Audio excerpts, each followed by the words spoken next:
السلام علیکم ورحمۃ اللہ وبرکاتہ۔ بسم اللہ الحمدللہ والصلاة والسلام علی رسول اللہ وعلی آلہ وصحبہ وموالاه وبعد۔ سامعین محترم و ناظرین کرام، آج اللہ کی توفیق سے ہم آپ کو بتائیں گے کہ نماز میں کیسے کھڑے ہونا چاہیے۔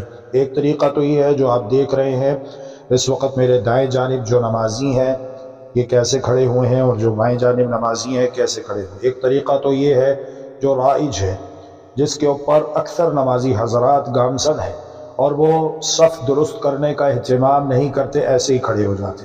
کیا یہ طریقہ درست ہے؟ جی نہیں، بالکل نہیں، ہرگز نہیں، یہ طریقہ درست نہیں ہے۔ اللہ تبارک و تعالیٰ کی بارگاہ میں پیش ہونے کے، اللہ تبارک و تعالیٰ کی بارگاہ میں نماز کے لیے کھڑے ہونے کے آداب ہیں، جن کے بارے میں ہمیں ہمارے پیارے نبی محمد کریم رحمت للعالمین صلی اللہ علیہ وآلہ وسلم نے بتایا ہے۔ تو اللہ کی توفیق سے ہم آپ کو آج وہ بتائیں گے، سمجھائیں گے۔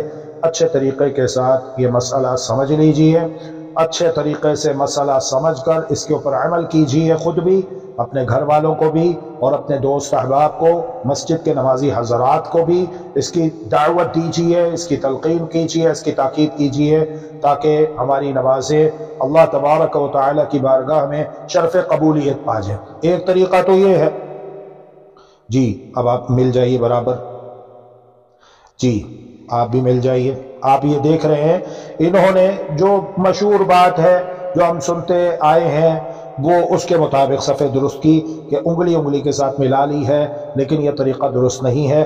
ہمیشہ یاد رکھیے صف درست ہوتی ہے پاؤں کے پیچھے ایڑی ملانے سے اور ٹخنا ٹخنے کے برابر کرنے سے۔ یہ ٹخنا ہے، ٹخنا ٹخنے کے برابر آ جائے، یہ دیکھیے دائیں جانب سے بھی بائیں جانب سے بھی ٹخنا ٹخنے کے برابر آ گیا ہے، تو اس طریقے سے الحمدللہ صف درست ہو جاتی ہے۔ آپ نے پاؤں زیادہ کھولے ہوئے اپنے جسم کے مطابق کھولی، ایسے، جی خوبصورت طریقے سے، جی ایسے، ماشاءاللہ۔ جسم کے مطابق، اپنی باڈی کے مطابق اپنے دونوں قدم کھولیں گے، نہ زیادہ کھولیں گے نہ زیادہ تنگ کھولیں گے، اور نہ ہی تو بہت ہی زیادہ ایسے چوڑے ہو کر کھڑے ہوں گے، بلکہ اپنے جسم کے مطابق کھڑے ہوں گے۔ یہ ضروری ہے صفوں کی درستگی۔ انس بن مالک رضی اللہ تعالی عنہ بیان کرتے ہیں کہ پیارے پیغمبر علیہ الصلاۃ والسلام ہماری صفیں اس طرح درست کرواتے گویا کہ آپ ہماری صفوں سے تیر سیدھا کروا رہے ہوں، ٹخنا ٹخنے کے ساتھ اور گھٹنا گھٹنے کے ساتھ، کندھا کندھے کے ساتھ، اور گردن گردن کے برابر آ جاتی۔ دیکھیے اگر آپ آگے سے انگلیاں ملاتے ہیں، یہ انگلیاں آپ آگے سے ملاتے ہیں تو اس کا نقصان یہ ہوگا، کسی کے پاؤں کا نمبر ہے 7، کسی کا 8، کسی کا 9 اور کسی کا 10 ہے، تو اس طرح سے صف سیدھی نہیں ہوگی، جبکہ حکم یہ ہے کہ مل جاؤ، سیدھے ہو کر کھڑے ہو۔ لیکن جب پیچھے سے ٹخنا ٹخنے کے ساتھ ملے گا، ٹخنا ٹخنے کے ساتھ، تو پھر صف سیدھی ہو جائے گی اور گردن گردن کے برابر آ جائے گی، کندھا کندھے کے ساتھ مل جائے گا، گھٹنا گھٹنے کے برابر آ جائے گا، صف سیدھی ہو جائے گی۔ الحمدللہ محمد الرسول اللہ صلی اللہ علیہ وآلہ وسلم کی صحیح حدیث ہے، من سد فرجة بنى اللہ له بیتا فی الجنہ، جو صف کا خلا دور کرے گا اللہ تبارک و تعالی اس کے لیے جنت میں عالی شان محل بنا دے گا۔ صف کا خلا اس طرح دور ہوتا ہے کہ قدم قدم کے ساتھ ملا ہوا ہو، درمیان میں کوئی جگہ خالی نہ ہو، نہ پیچھے سے نہ آگے سے، پورا قدم ملا ہوا ہے۔ یہ دیکھیے الحمدللہ پورا قدم ملا ہوا ہے۔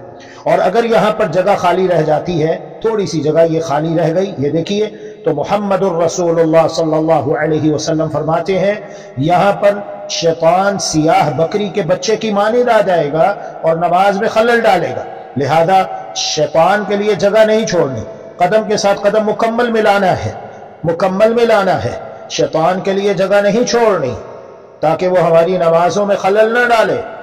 اور محمد الرسول اللہ صلی اللہ علیہ وسلم ارشاد فرماتے ہیں عباد اللہ لتسوون صفوفکم او لیخالفن اللہ بین قلوبکم، اللہ کے بندو تم اپنی صفیں ضرور بضرور سیدھی کرو گے، وگرنہ اللہ تبارک و تعالی تمہارے دلوں میں ایک دوسرے کی مخالفت ڈال دے گا۔ پتہ چلا کہ جب ہم قدم کے ساتھ قدم ملائیں گے تو ہمارے دلوں میں ایک دوسرے کے لیے پیار، محبت، ہمدردی، خیر خواہی کے جذبات پیدا ہوں گے۔ لیکن اگر ہم اس چیز کا اہتمام نہیں کرتے اور اسے اگنور کرتے ہیں تو پھر کیا ہوگا؟ ہمارے دلوں میں ایک دوسرے کے لیے الفت و محبت ختم ہو جائے گی اور اس کی جگہ پر مخالفت آ جائے گی، اختلافات آ جائیں گے۔ اللہ تبارک و تعالی سے دعا ہے اللہ تبارک و تعالی ہمیں نماز پڑھتے ہوئے ان تمام باتوں کا اہتمام کرنے کی توفیق عطا فرمائے۔ امام صاحب کی بھی ذمہ داری ہے کہ جب وہ نماز پڑھانے کے لیے مصلی رسول پہ تشریف لاتے ہیں تو انہیں چاہیے کہ وہ اپنا چہرہ نمازیوں کی جانب رکھیں اور اقامت کے بعد نمازیوں کو مخاطب کر کے کہیں جیسا کہ محمد الرسول اللہ صلی اللہ علیہ وآلہ وسلم کہا کرتے تھے، سووا صفوفکم فإن تسویۃ الصفوف من تمام الصلاۃ، اپنی صفیں درست کر لو، اس لیے کہ صفوں کی درستگی نماز کی تکمیل سے ہے، نماز کا حصہ ہے۔ اللہ رب العالمین ہمیں ان تمام باتوں کے اوپر عمل کرتے ہوئے اپنی عبادات سنت کے عین مطابق بجا لانے کی توفیق عطا فرمائے۔ وما علینا الا البلاغ المبین وآخر دعوانا ان الحمد للہ رب العالمین وصلی اللہ وسلم علی نبینا وحبیبنا محمد وعلی آلہ وصحبہ اجمعین برحمتک یا ارحم الراحمین۔